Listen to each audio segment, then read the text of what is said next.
Boa tarde a todos, que Jesus acompanhe as nossas reflexões.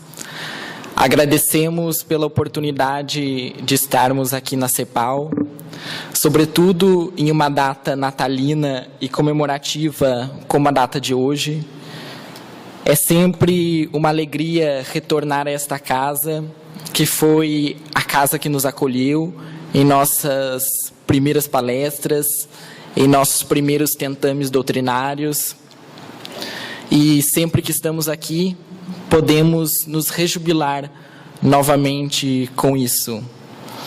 Nós nos recordamos das palavras do próprio Cristo, quando disse que quando 2 ou mais estivessem reunidos em seu nome, Ele também lá estaria. E nós sentimos a presença desse Messias entre nós. Não importa o número de encarnados, o número de pessoas, mas sendo mais de 2, Ele já está conosco.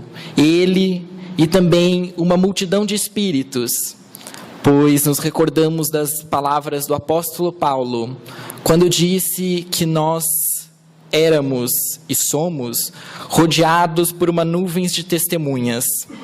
Nuvem essa composta de espíritos, compostas de almas como as nossas, só que já transpuseram, almas que já transporam a matéria, e não obstante, permaneçam mais vivas e muito mais lúcidas e despertas do que nós estamos aqui, agora, nesse instante.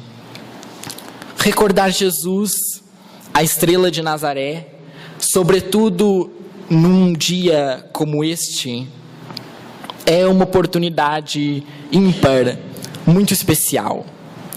Os espíritos falam que por volta do dia 10 de dezembro, a atmosfera psíquica da Terra se modifica. Espíritos angélicos descem ao orbe terreno, carregado de materialidade, e esses espíritos, que são as estrelas dos céus, os generais do Senhor, trazem novamente o clima da época de Jesus, um clima especial, e faz com que a estrela de Nazaré possa ser vista novamente por todos nós.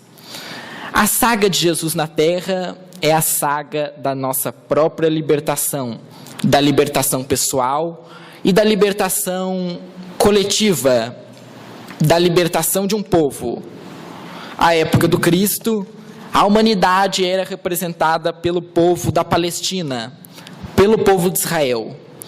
E observamos na história desse povo incomum, que era marcada por um indelével sofrimento.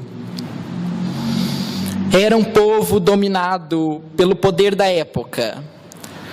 Se nós buscarmos na história cerca de 143 anos antes do Cristo, nós observaremos que esse povo, que já havia sido dominado por egípcios, por babilônios, agora estava escravizado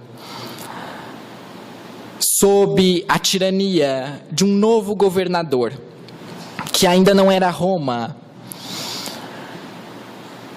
E muitas guerras aconteceram nessa época. Mais tarde, Pompeu também lutou para adquirir o poder sobre a Judéia. E adquirindo o poder, então, às portas de Damasco, ele transferiu o poder dessa região especial, que era a Palestina, para os imperadores romanos. Os imperadores romanos se utilizaram, então, de administradores locais para que esses administradores tomassem conta dessa região da Palestina e então cobrassem os impostos e enriquecesse ainda mais Roma. Esse administrador tinha um nome que passou célebre para a história.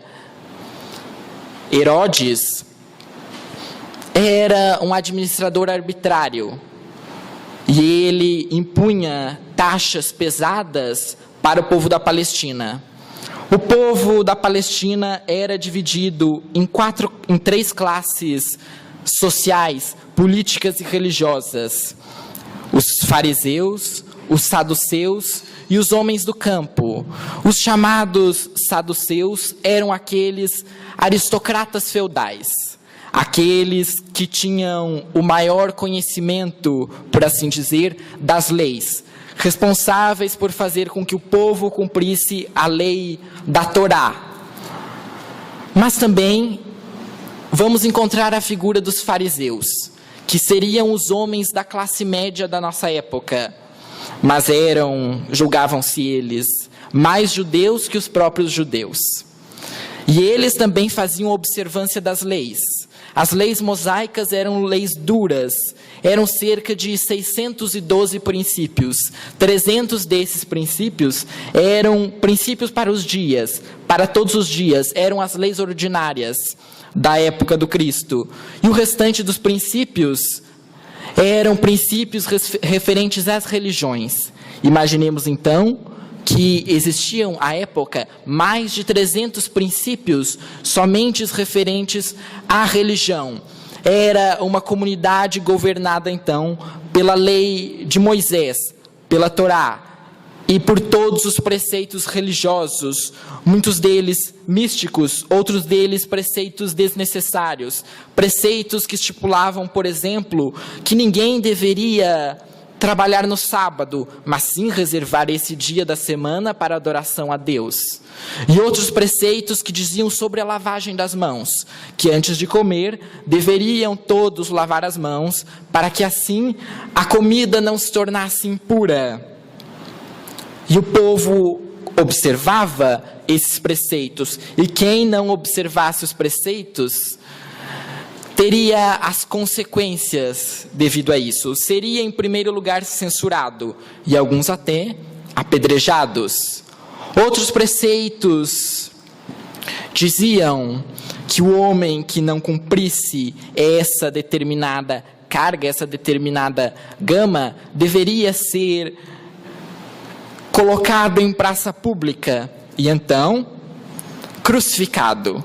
À época de Jesus, sobretudo o século IV, o século VI da nossa era, foi marcado pela diversidade de judeus crucificados, que eram julgados, muitas vezes, sem uma devida moralidade.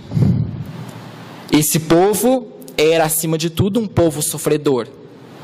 E a terceira classe eram os Amharats, que significa os homens do campo, os homens da terra. Portanto, aquele povo se considerava os homens da terra, mas entre os homens da terra, que eram os homens simples, e os pobres, e os paupérrimos, e os mendigos, e os tecelãos, aquele povo se rebelava também contra a lei. Afinal, nem todos eles eram pacíficos. O fato de não possuírem moedas ou o fato de não estarem no poder não significava que eles adoravam os seus governantes. Eles seguiam por imposição as leis mosaicas e mesmo as leis do poderio romano. Mas entre os Amharats, o povo da terra, existia aqueles que se rebelavam e aqueles que queriam uma revolução.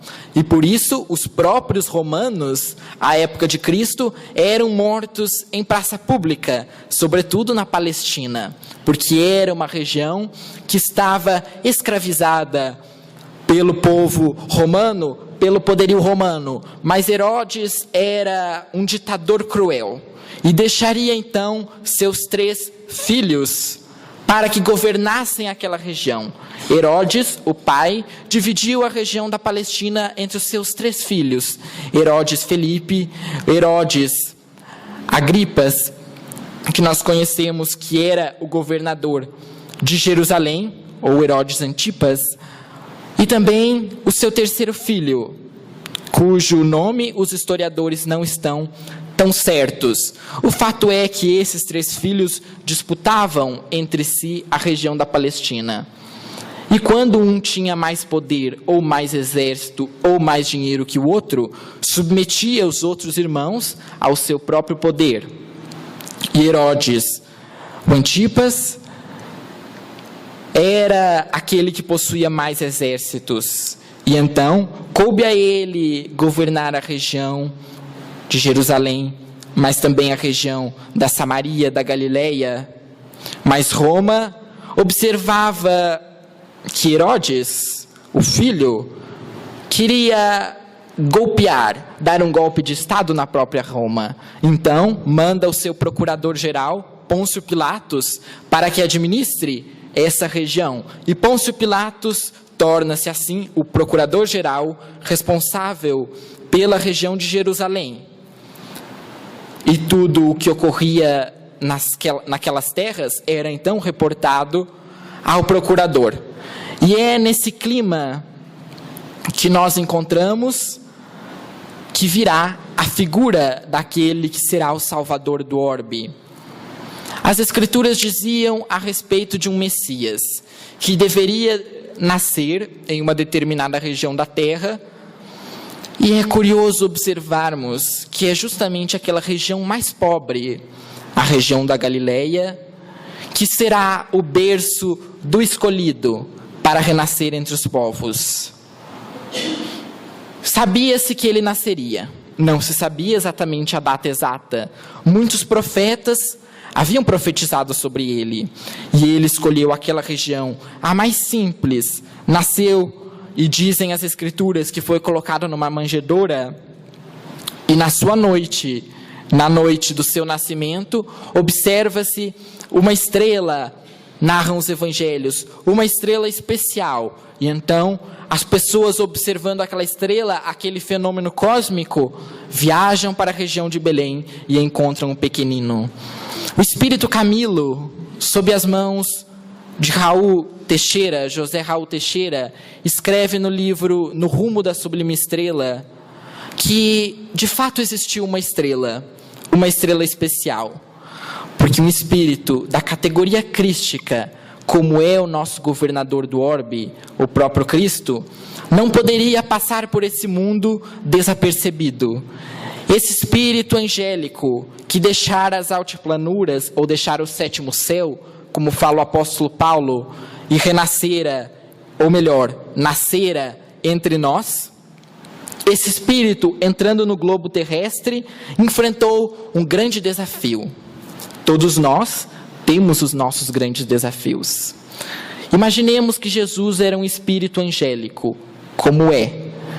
Muito antes da nossa existência neste plano, ele já era um espírito eleito, governador dos céus. Esse espírito planejara a elaboração da nossa própria terra. Dizem os imortais que Jesus é o governador do nosso globo terrestre. Fora ele que planejara a formação do nosso planeta, e nós encontramos diversos escritos a esse respeito. Joana de Ângeles, no livro Iluminação Interior, Leon Denis, no livro O Cristianismo e o Espiritismo, nos falam que Jesus planejou a formação desse planeta que nós habitamos. Portanto, há cerca de bilhões de anos, muito mais velho que a idade da nossa Terra, o pensamento do Cristo já envolvia esse planeta. E, portanto, é um espírito superior, que nós não temos condições de perceber-lhe a grandeza. Mas esse espírito que viajava entre as dimensões, esse espírito que possuía a capacidade de ter a libertação total, esse espírito que poderia ver quantos nasceres dos sóis quisesse, e poderia ver através das paisagens do infinito os sóis do meio-dia sempre acesos, trocou as altiplanuras das galáxias para estar entre nós e observar o nascer do sol de Jericó. Ele trocou os lagos infinitos dos grandes centuriões de planetas para andar conosco no lago de Genezaré, no lago de Tiberíades. Ele trocou a convivência com os espíritos celestiais para ensinar aqueles irmãos menores, que somos todos nós, e que estávamos possivelmente reencarnados naquela época, e assim nos ensinar, com exemplos simples e com coisas simples, palavras de vida eterna. As suas palavras eram palavras que não passariam. E é esse espírito angélico que, entrando nesse planeta, tem esse grande desafio de estar entre nós. Ele condensa o seu perispírito, por assim dizer, a sua energia, que era a energia mais pura que nós temos notícia, e então, cristalizando essa energia, renasce entre nós. Nenhum de nós e nenhum dos espíritos daquela época possuíam a mesma grandeza desse espírito celestial. É sabido que outros missionários da Era Nova já houveram falado a respeito de uma libertação, ou até mesmo a respeito de um Messias. Krishna, através dos Vedas; Rama, através do Mahabharata; Siddhartha Gautama, o Buda; Sócrates, que trouxera a condensação da filosofia oriental através de um novo pensamento idealista. Todos esses pensadores e filósofos, Lao Tse e outros, trouxeram conhecimentos para a nossa cultura e para a nossa civilização, para a nossa terra, mas todos eles tiveram um momento de despertamento, e o Cristo já nasceu desperto. Essa é a grande diferença. Isso é o que faz com que a vida do Messias seja diferente da vida de todos os outros.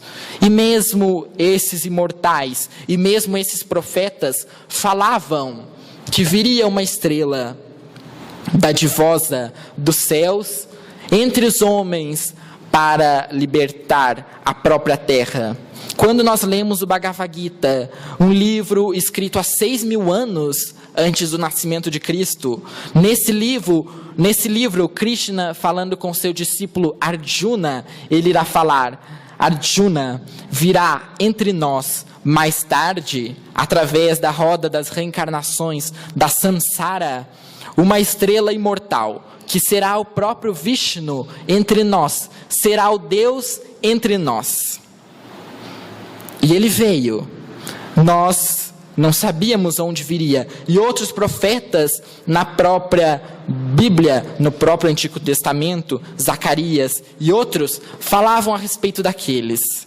Alguns pensaram que fosse Elias, o profeta reencarnado, mas a vida de Elias não foi toda um hino de beleza, não foi todo um hino de despertar, mas a vida do Cristo foi. Ele já nasceu sob a marca da estrela, a estrela especial. E o Espírito Camilo fala que essa estrela era o psiquismo do Cristo adentrando a Terra. Era, portanto, um fenômeno psíquico que hoje nós entendemos sob diferentes nomes, a ectoplasmia, ou então fenômenos de clarividência. O fato é que a vinda do Cristo entre nós cingiu os céus da terra. E o Espírito Camilo diz que essa estrela especial que foi avistada pelos então chamados Reis Magos era como se fosse um fenômeno de aurora boreal ou aurora austral entre nós, e iluminava toda a região e todo o caminho. E esses Reis Magos, que eram astrônomos, ou na época chamado de astrólogos, mas eram homens que observavam os céus, eram homens que estavam no mesmo psiquismo do Cristo. E todos aqueles homens que estavam no mesmo psiquismo do Messias conseguiram divisar a estrela e observar a estrela, e então seguiram a estrela e encontraram o menino renascido, aliás, o menino redivivo, que traria entre nós uma luz especial, traria a luz da libertação. E muito me fascina a figura de um homem chamado Simeão no Novo Testamento. Poucos homens tinham a coragem de olhar nos olhos do Cristo, porque a sua luz era uma luz especial. Diz o espírito Joana de Ângeles, através de Divaldo Franco, que ninguém conseguia permanecer indiferente às palavras do Cristo.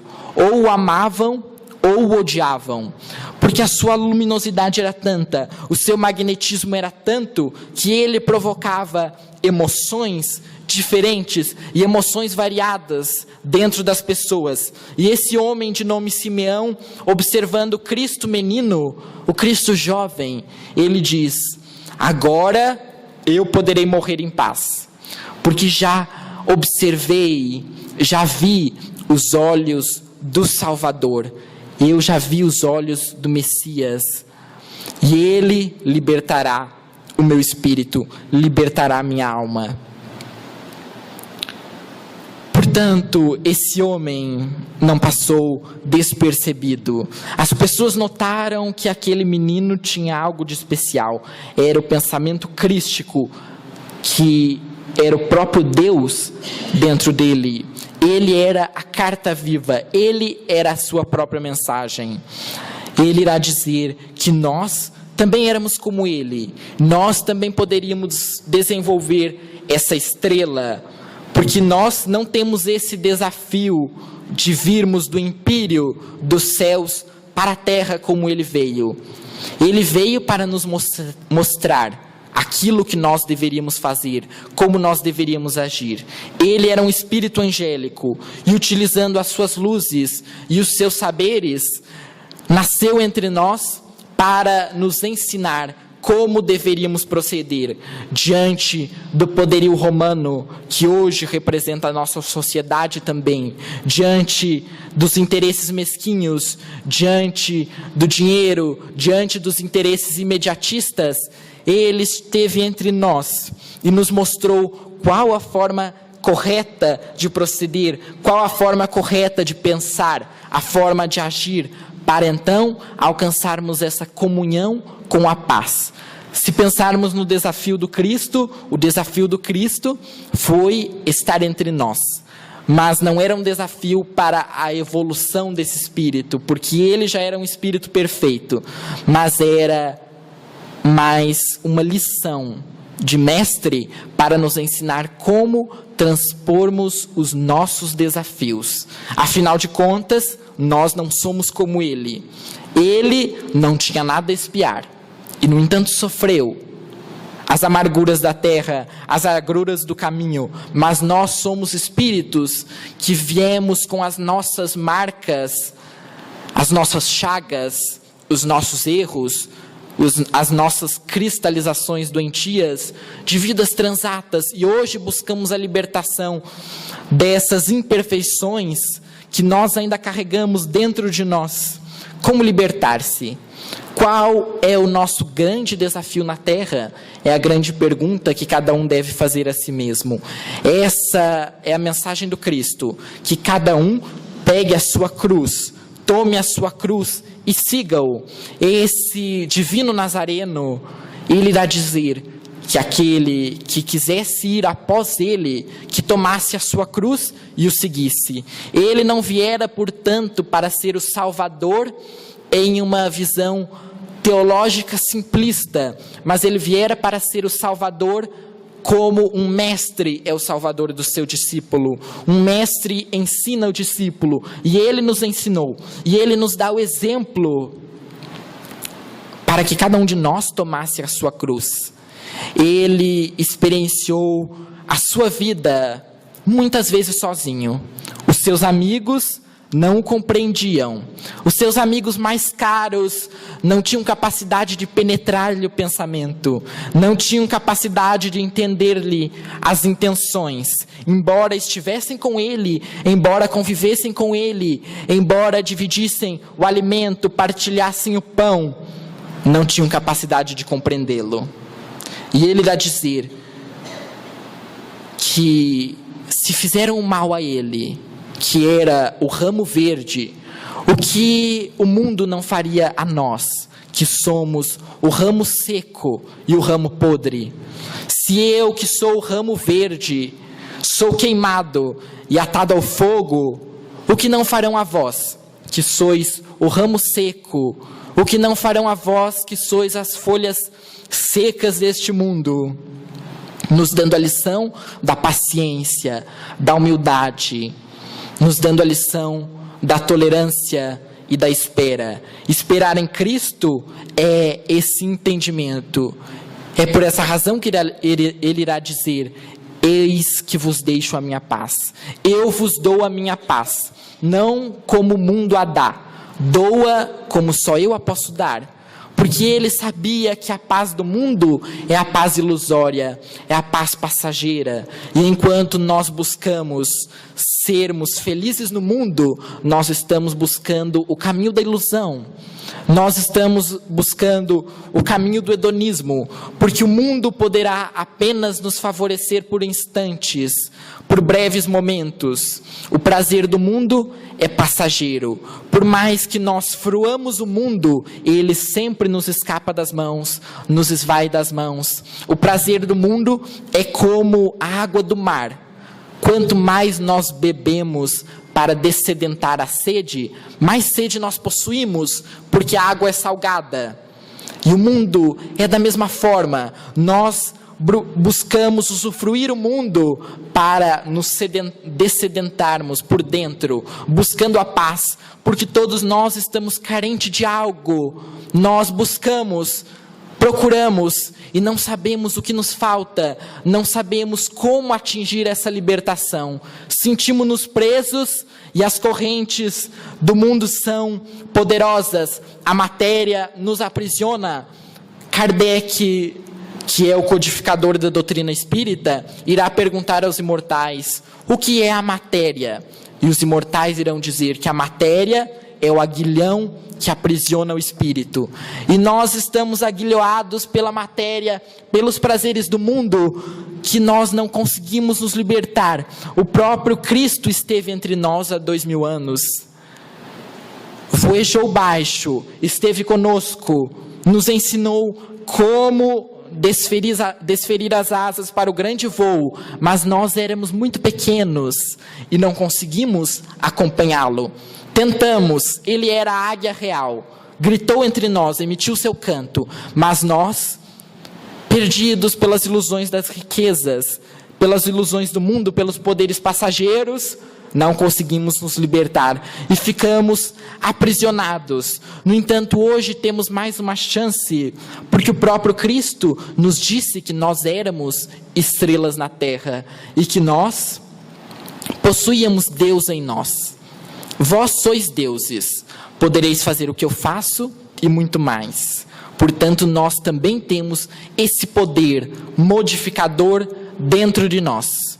Muitas pessoas que conviveram com o Cristo se modificaram. Se nós imaginarmos a figura de Maria de Magdala, Maria de Magdala era a mulher que representou o maior exemplo de transformação no Novo Testamento. Ela era aquela que era considerada toda a podridão. Perdida entre as ilusões do mundo, ela ouvira falar do Messias quando era criança, que ele libertaria, ele era nobre como a espada nua, e o seu riso era doce e bom como o riso de criança. E ela, conhecendo o Messias e ouvindo o seu convite, ela foi capaz de abandonar tudo o que possuía para poder segui-lo. Ela foi capaz de abandonar todos os prazeres do mundo para então seguir o Messias. E outros, Saulo de Tarso, que virou Paulo, quando então ele alcança o nirvana, a realização, o samadhi de consciência, ele se encontrando com o Cristo às portas da entrada de Damasco, ele então percebe que aquele era um minuto precioso na existência dele e abandona tudo que possuía, tudo que tinha ilusoriamente. Abandona a matéria, dá tudo aos pobres, dá tudo que tem e então vai trabalhar no deserto como tecelão. Vai trabalhar no íntimo de si mesmo. Estar no deserto como Saulo, na sua transição para Paulo, esteve, significa viajar para dentro de nós mesmos e encontrarmos essa luz que nos faz deuses, nos faz poderosos. E para abandonarmos tudo que temos, nós necessitamos ser. Porque só quem é possui a capacidade de abandonar aquilo que não lhes faz falta. É por esse motivo que Jesus, estando entre nós, subiu na montanha e disse que o reino dos céus seria para aqueles pobres e humildes de coração. Bem-aventurados os pobres de espírito, disse ele, porque deles será o reino dos céus. Que reino é esse? É o reino do nosso próprio coração.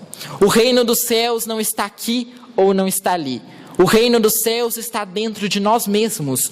Todos nós temos o céu ou temos o inferno mitológico dentro de cada um de nós. O céu e o inferno são estados da nossa própria consciência. E à medida que nós percebemos que nós somos deuses, nós poderemos também abandonar a matéria e seguirmos esse divino Messias. E é notável a história do Cristo, quando ele, por exemplo, em encontro com o moço rico, com o mancebo rico, como narram os evangelhos, ele faz a mesma proposta ao mancebo rico, que era um homem como somos todos nós. Nós somos homens que nos consideramos muitas vezes despertos.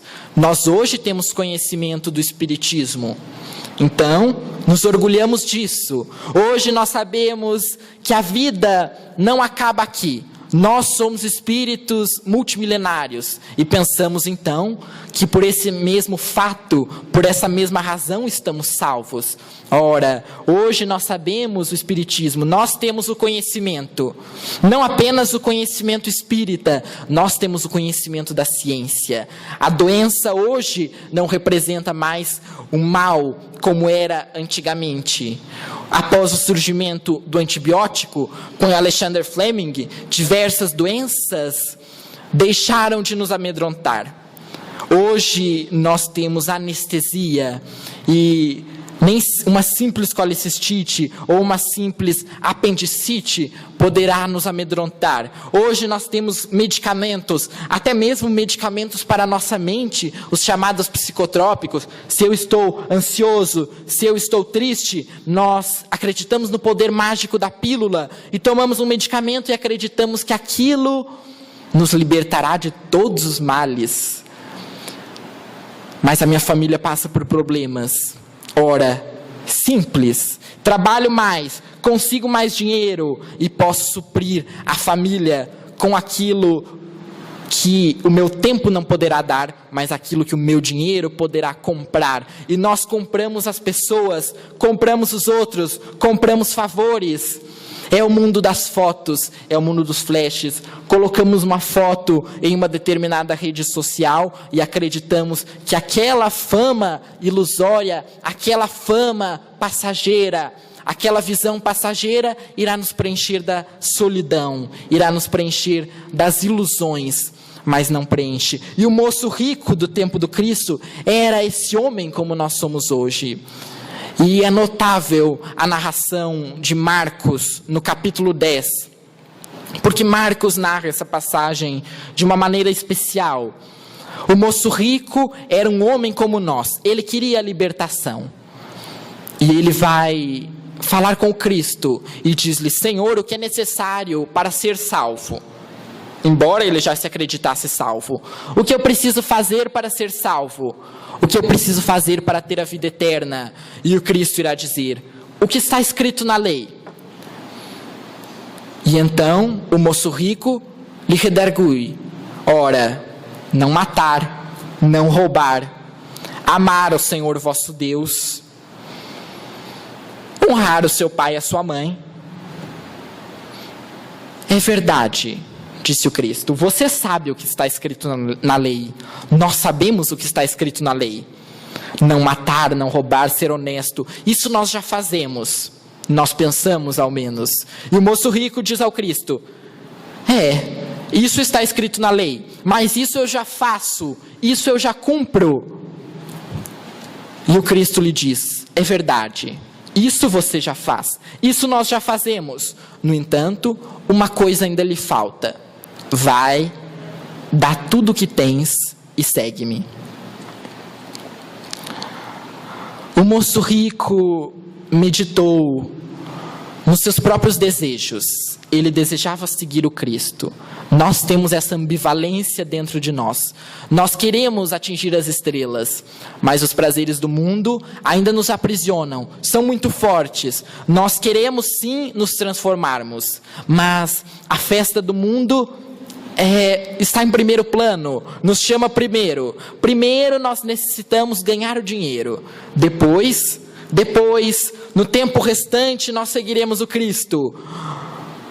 Isso eu já faço, isso eu já cumpro, mas ainda te falta uma coisa. E o moço rico disse: eu te seguirei, mas antes eu necessito ganhar as corridas. Antes eu necessito atender aos prazeres da carne, aos prazeres do mundo. E Marcos narra que Jesus olha o moço rico e o ama. Marcos escreve: e Jesus o olhou e o amou. Imaginemos, meus irmãos, o que é Jesus olhar para alguém e amar. Porque Jesus compreendia a fragilidade que todos nós carregamos dentro de nós. A fragilidade que nós somos. O Espírito Humberto de Campos fala no livro Boa Nova que todos nós, o homem na terra hoje, é muito mais frágil do que perverso. Nós não somos perversos, nós somos frágeis. Muitas vezes nos deixamos aguilhoar ao mundo pelo medo da solidão, ou então para pertencermos a um grupo social, para não estarmos isolados, ou então porque não temos a fé viva na imortalidade. Nós achamos que conhecemos, mas não vivenciamos a imortalidade ainda. Nós sabemos que Cristo esteve entre nós, mas não vivemos a sua mensagem como Ele nos deixou. Nós sabemos da mensagem da libertação, mas ainda a matéria nos prende, ainda nos chama, e nós ainda somos as aves pequeninas que não temos a plumagem necessária para voar. E Cristo compreendia essa fragilidade, olhava para nós, identificava o espírito que nós somos, espíritos marcados pelo erro, que hoje não trazemos a hanseníase, a lepra fora, mas trazemos a lepra, a hanseníase, as marcas dentro. Se nós pudéssemos vislumbrar o espírito que todos nós somos, nós enxergaríamos como há em cada um de nós essas heranças primitivas e heranças marcadas de erros, e devido a esse passado difícil de todos nós,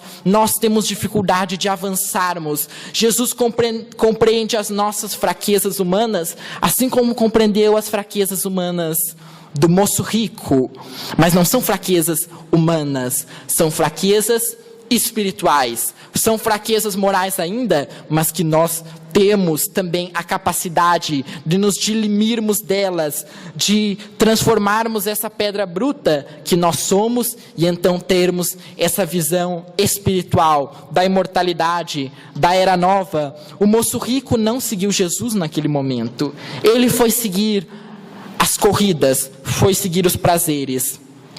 Mas Amélia Rodrigues narra que após esse encontro do moço rico com o Cristo, ele decidindo seguir os prazeres do mundo, quando se encontrava então em uma corrida de cavalos, ele então acaba sofrendo um acidente.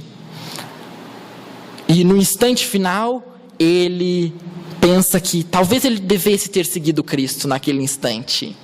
Ele se recorda das palavras do Cristo que ficaram em sua mente. O Cristo pedindo para que ele abandonasse os prazeres do mundo. Abandona tudo o que tens e segue-me, porque amanhã poderá ser tarde demais. Aquele foi um instante do moço rico que ele não soube aproveitar. E hoje nós somos o moço rico. E não obstante a quantidade de dinheiro que tenhamos ou não em nossas mãos, e não obstante a quantidade de bens materiais, todos nós, digamos assim, somos mais ricos financeiramente que o próprio Cristo era, porque ele disse que ele não tinha uma pedra sequer para recostar a cabeça.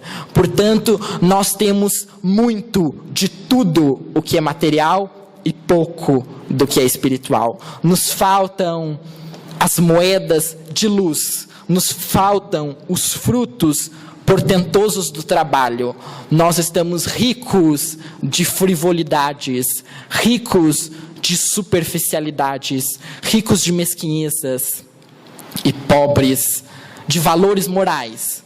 Mas nós não ainda somos os pobres de espírito que falou Jesus. Nós estamos ricos, em outro sentido, de dinheiro e ricos também de mazelas, mas pobres no sentido apostólico que nos disse Jesus. É interessante como Jesus utilizava-se do jogo das palavras para que nós compreendêssemos a sua mensagem. Mas, não obstante as palavras, ele nos disse que as suas palavras jamais passariam. O céu e a terra passarão, mas as minhas palavras jamais passarão. Ele estaria conosco até o fim dos tempos, ele nos diz. Eu estarei convosco até o fim dos tempos. E ele não se permitiu jamais receber os prazeres do mundo ou as honrarias do mundo. Quando ele entra em Jerusalém, na época de Páscoa, ele recebe as homenagens do mundo. As pessoas jogavam ramos de oliveira ou então ramos de outras plantas para que ele pudesse, era como se fosse o tapete vermelho da época, para que ele pudesse passar então pelo tapete vermelho, pelo tapete de flores. Mas Maria de Magdala observa que ele não recebeu essas honrarias. Ele entrou em Jerusalém montado em um burrico.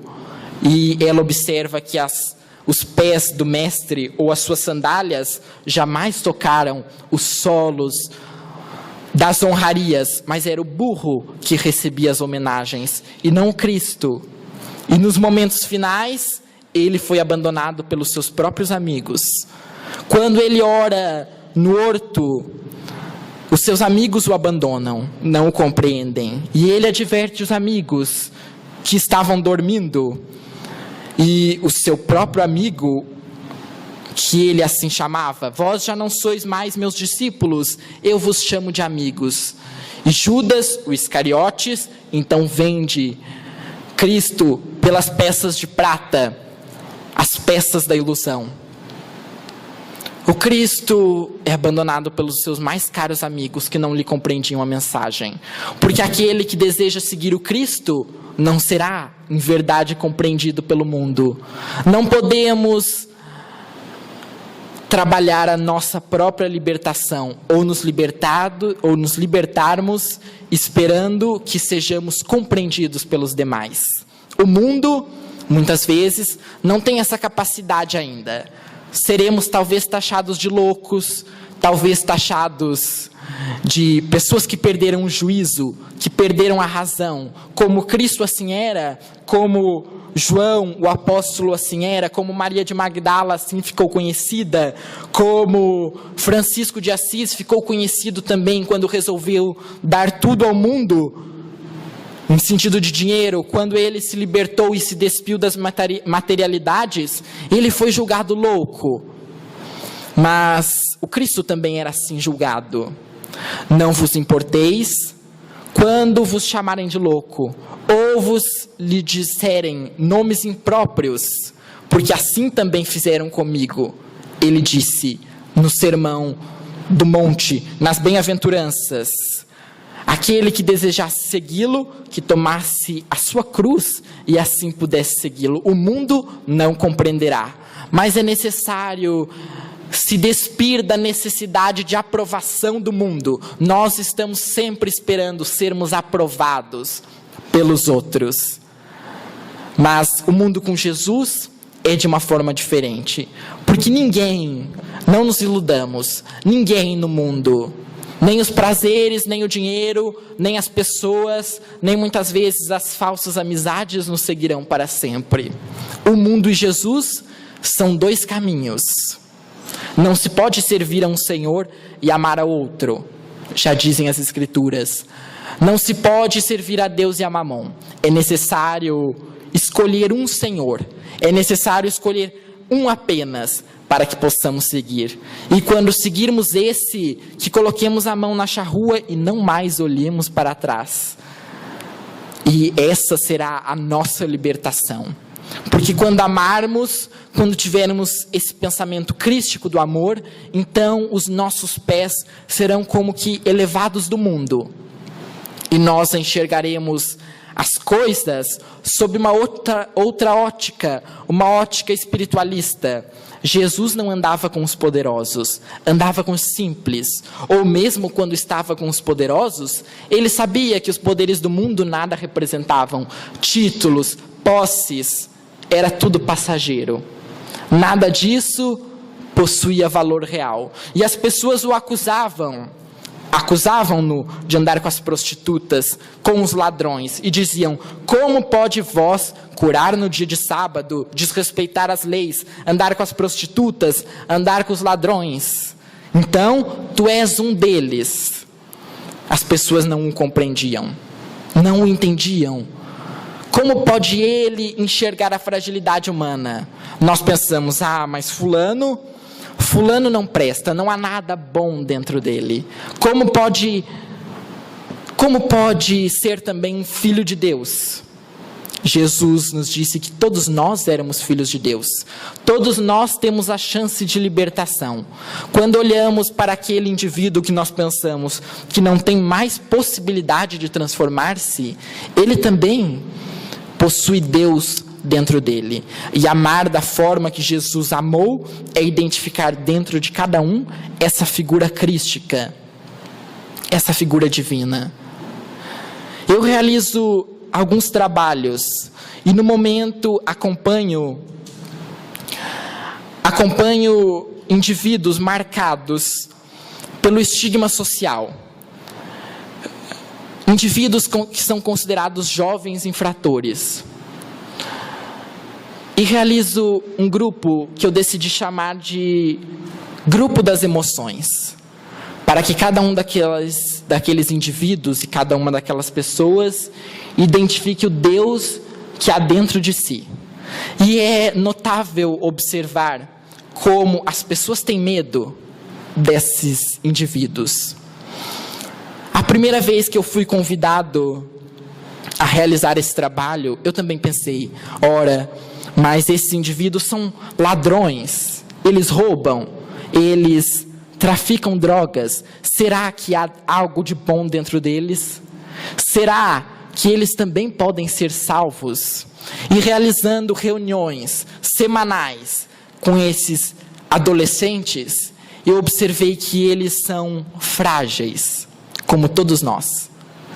A questão é, eles estavam em uma situação social muitas vezes mais difícil, muitas vezes que o encaminhou para tomar determinadas atitudes equivocadas, mas eles também possuem Deus dentro deles, e eles também têm algo divino dentro deles, e trabalhando com as palavras do Cristo, nós conseguimos grandes transformações, grandes libertações, e a partir disso eu identifico que todos nós poderemos ser salvos, por assim dizer. Cristo veio para todos nós. Por isso, Jesus não veio somente para os espíritas. E nós temos essa pretensão, que Jesus estará somente na casa espírita, ou que Jesus somente estará em determinada religião, ou que somente nós possuiremos a verdade. Mas isso é uma ilusão também. O Espírito Emmanuel fala que nós precisamos de espiritismo e espiritualismo, mas nós precisamos muito mais de espiritualidade.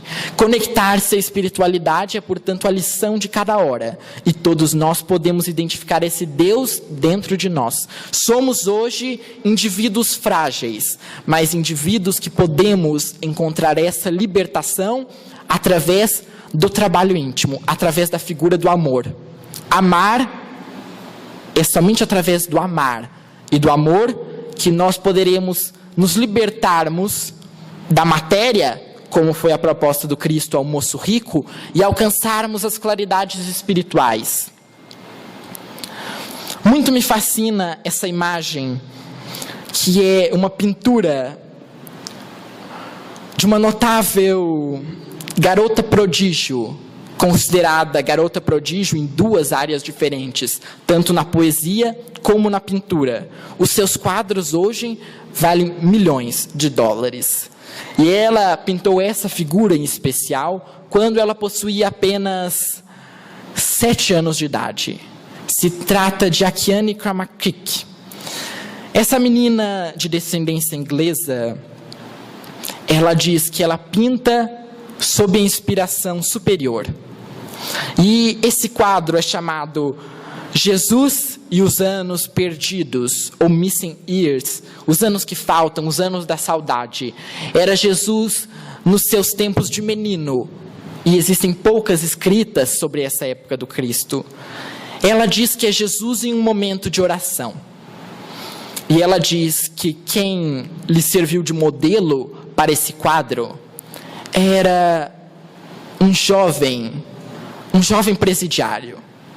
Ela identificou nesse jovem presidiário um homem que havia roubado, mas diz ela que ele havia sido condenado talvez injustamente. Mas ela observou através desse jovem a redenção.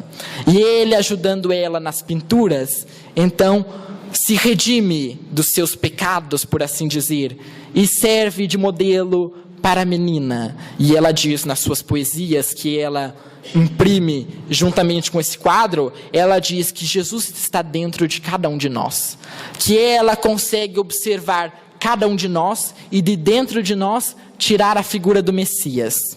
Ela pinta Jesus através da figura de um carpinteiro, pinta Jesus através dos seus sonhos e pinta Jesus também, the missing years, através de um jovem condenado. E ela diz que esse era Jesus, os anos perdidos, os anos da pureza. Ela diz que identificava nos olhos essa pureza de Jesus. E quando Jesus ora, diz ela, ele se conecta aos céus. E ela pensa que quando Jesus orava, Jesus era dessa forma. Ele poderia vislumbrar o infinito e os paraísos, mas que esse paraíso que está dentro de Jesus, essa figura crística, está dentro de cada um de nós também. E mais tarde, ela se utiliza da imagem de um carpinteiro e pinta esse Cristo, que é o Cristo acolhedor. E ela diz que esse Cristo acolhedor é o Cristo dos nossos tempos. É o Cristo do qual nós sentimos falta. É o Cristo que nos consola. Todos nós estamos hoje carentes. Porque após a sua passagem pela terra, ele disse que enviaria entre nós um consolador prometido. Ele convidou a todos nós para seguir a sua mensagem. A sua mensagem ele nos deixou. Ele convidou os oprimidos, os sofredores, os ladrões, as prostitutas, os homens ricos. E ele disse, vinde a mim todos vós que estáis aflitos e sobrecarregados, e eu vos aliviarei. Tomai sobre vós o meu jugo, e aprendei de mim que sou brando, manso e humilde de coração, e as vossas chagas serão aliviadas. O convite do Messias, portanto, se estende a 2000 anos. Vinde a mim todos vós, equivale dizer que todos nós estamos sendo convidados. Espíritas, não espíritas, todos nós, convidados. Mas ele coloca uma condição especial no seu convite. Todos vós que estáis aflitos e sobrecarregados. Mas quem de nós não está aflito? Quem de nós não está sobrecarregado nos dias de hoje? Os dias de hoje são os mesmos dias da época de Jesus. Nós passamos por sofrimentos, assim como os homens daquela época da Palestina, há 2000 anos passavam. Portanto, são os mesmos tempos. Jesus convida todos nós, aflitos e sobrecarregados. E nós pensamos, mas Jesus convidou os maus também? Também, porque esses também estão aflitos e estão sobrecarregados. Vinde a mim todos vós, e eu vos aliviarei. Jesus não disse que nós encontraríamos a cura, mas sim o alívio entre aqueles que estivéssemos com Ele. Vinde a mim todos vós, e eu vos aliviarei. Tomai sobre vós o meu jugo. Jugo é domínio, é poder, e aprendei de mim que sou brando, manso, humilde de coração. O seu reinado é, portanto, o reinado da mansidão, o reinado da pacificação, da paz íntima, da pacificação íntima. É necessário, então, para atingir esse convite do Messias, realizarmos uma viagem interior. Estamos sendo convidados a encontrarmos essa estrela divina, essa estrela de Nazaré, que dormita dentro de cada um de nós. Essa é a mensagem do Cristo, esse é o Natal de Jesus. O Natal de Jesus não é hoje, o Natal de Jesus são todos os dias. E nós não sabemos quando seremos chamados de retorno ao grande lar. Todos nós podemos estar hoje no último dia, mas esse último dia poderá ser valioso para nós, se nós aproveitarmos como uma oportunidade de transformação íntima, uma oportunidade de transformação pessoal. E quando Ele parte, Ele nos deixa órfãos, por assim dizer, mas Ele prometeu que voltaria. Nos últimos dias, após a sua partida, Ele reaparece diversas vezes. Reaparece na estrada de Emaús, reaparece para Maria de Magdala, reaparece entre os seus apóstolos que duvidavam, entre os seus apóstolos que não acreditavam que Ele estaria de volta, mostrando que a cruz, embora a sua mensagem de redenção, que abraça a humanidade toda e nos mostra o caminho para o infinito, Ele também era o Cristo redivivo. A sua mensagem não terminava aqui, mas o seu reinado apenas começava neste mundo. O seu reinado era um reinado muito superior, era um reinado de amor, e portanto iria prosseguir. E não obstante a passagem dos anos, a passagem do tempo, Ele prosseguiria conosco e reaparece entre os 500 da Galileia, dizendo que os seus apóstolos foram escolhidos por Ele, mas os 500 da Galileia deveriam ser então os multiplicadores da sua mensagem. E os multiplicadores da mensagem do Cristo aumentaram. Todos nós podemos nos considerar hoje chamados, com pretensões de sermos escolhidos, e somos multiplicadores. Nós tomamos uma porção do fermento divino para levedar a massa, para fazer com que essa massa, esse reino, esse bolo cresça e atinja todas as pessoas e atinja todos nós. Nós somos também trabalhadores do Cristo, ainda não purificados, mas fomos chamados ao trabalho. Nos foi dada a charrua, nos foi dado a enxada, nos foi dado os materiais, e devemos ser os instrumentos da paz. Nós somos os instrumentos, os novos instrumentos da paz do Cristo. A sua mensagem é a mensagem da boa nova para todos nós. Todos nós hoje somos convidados, portanto sentimos essa falta do Cristo e dizemos: quando será que Ele voltará? Quando será que Ele estará entre nós novamente? Mas Ele está dentro de cada um de nós. Basta nos conectarmos com Ele. Basta buscarmos. Ele nos deixou as suas lições. Amai-vos uns aos outros. Amai ao próximo como a ti mesmo. Mas Cristo foi além. Amai-vos uns aos outros como eu vos amei. Ou seja, amar sem esperar nada em troca. Quando nós amarmos, nós nos conectaremos novamente com a essência divina que nós perdemos, com a essência divina que está em cada um de nós. E esse Cristo estará de volta para nos acolher de braços abertos e nos dará o abraço divino, e nós estaremos nele e ele estará em nós, à medida que nós nos purificarmos, à medida que nós nos conectarmos e à medida que nós sentirmos que essa estrela de Nazaré brilha dentro de cada um de nós. E é por essa razão que nós dizemos: Jesus, esteja conosco novamente. Afinal, nós estamos carentes de Ti, nós estamos carentes da Sua mensagem, nós estamos carentes da Sua companhia. nós chamamos, nós clamamos por Ti.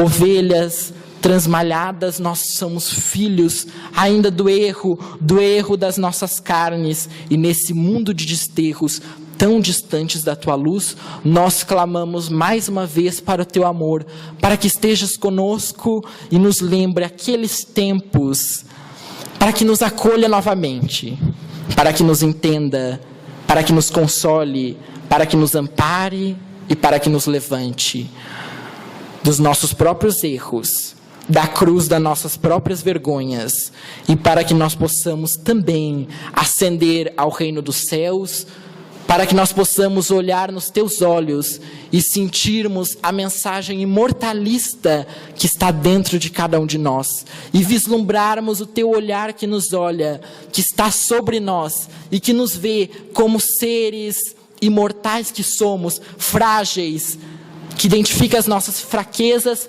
mas não nos julga, mas nos ama sem cessar.